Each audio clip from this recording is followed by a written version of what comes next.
Lost and Found by Oliver Jeffers.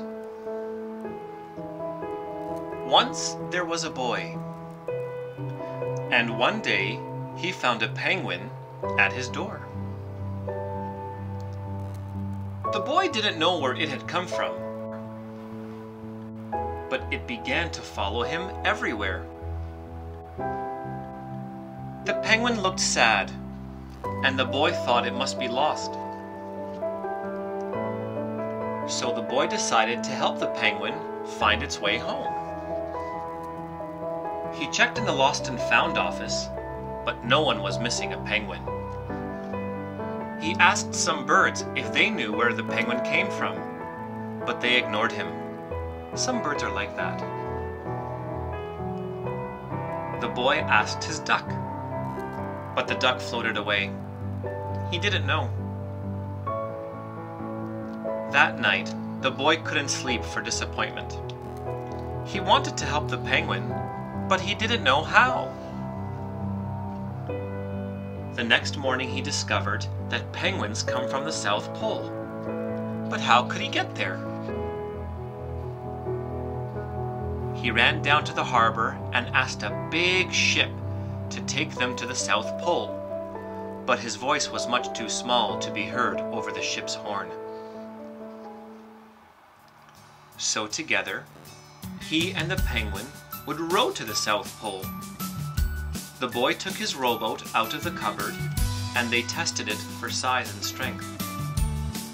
They packed everything they would need, and together they pushed the rowboat out to sea. They rowed south for many days and nights, with the boy telling stories all the way. The penguin listened to everything that the boy said. They floated through good weather and bad, when the waves were as big as mountains.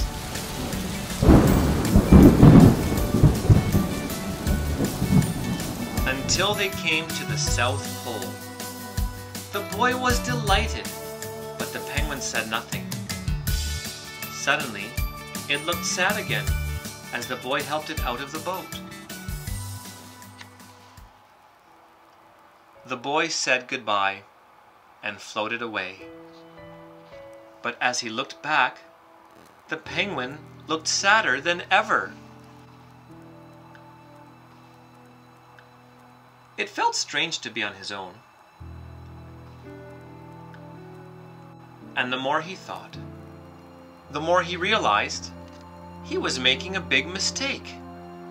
The penguin wasn't lost. He was just lonely. Quickly he turned the boat around and headed back to the South Pole as fast as he could.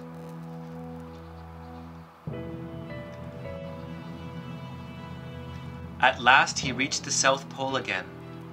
But where was the penguin? The boy searched and searched, but he was nowhere to be found. Sadly, the boy set off for home. There was no point in telling stories because there was no one to listen except for the wind and the waves. But then, the boy saw something in the water ahead of him. Closer and closer he got until he could see the penguin!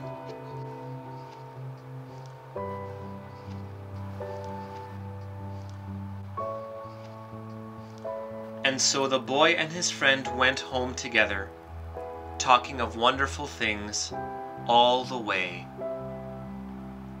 And that's the end of the story.